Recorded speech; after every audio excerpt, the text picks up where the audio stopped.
In the night, on the battlefield, there were men who no longer screamed. They lay in the mud, under the rain, wounded for days. And when darkness fell, something impossible happened. Their wounds began to glow. It was not a miracle. It was not magic. But that silent, bluish light saved lives.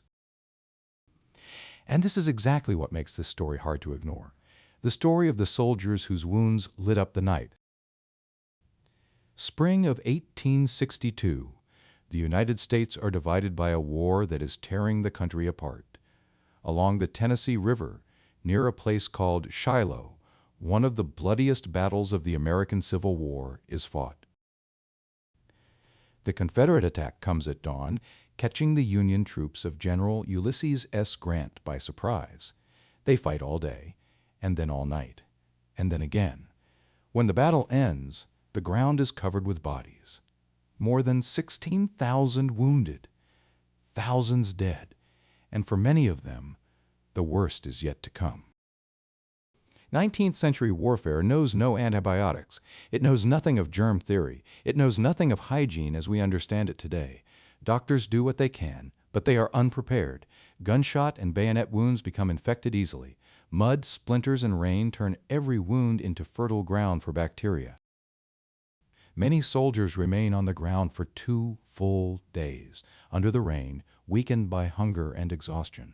Some fall into hypothermia, and then night falls, and it is precisely at the moment of greatest weakness that something unexpected happens. In the darkness of the field, some soldiers notice a faint light, not around them, but inside their wounds. It is a soft, almost bluish luminescence. It does not burn, it causes no pain, but it is visible. It is not fire. It is not phosphorus. It is not a collective hallucination. The wounds glow. In the following days, when the wounded are brought to field hospitals, doctors notice something surprising. Those with glowing wounds heal better, get fewer infections, and survive more. The story spreads quickly. Someone calls it angel's glow, the angel's aura, but no one can explain what it really is.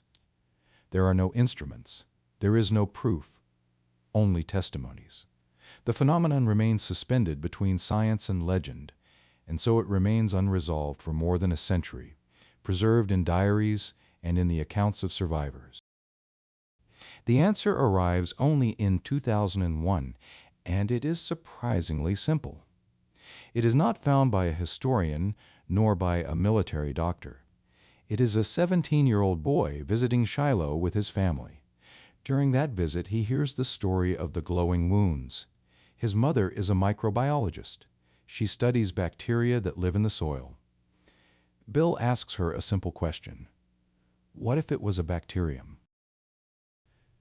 That question opens a path.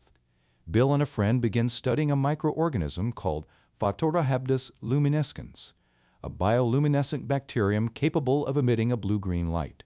It lives in the soil, in symbiosis with small worms called nematodes, and produces substances that kill other bacteria. And this is where the past and biology begin to align. There is, however, a problem. These bacteria cannot survive at human body temperature. It is too high. But at Shiloh, at night, under the rain, many soldiers were in hypothermia. Their body temperature had dropped enough to allow the bacterium to live temporarily. Entering the wounds, Photorhabdus luminescens did 2 things. It emitted light and killed the most dangerous pathogen. When the soldiers warmed up, the bacterium disappeared. It had already done its job. No miracles, just a rare coincidence. Angel's glow was not a miracle, but it was not a legend either. It was an improbable chain of events: war, climate, and biology. Those soldiers were not saved by angels, but by something invisible and tiny. And perhaps for this very reason, even more extraordinary.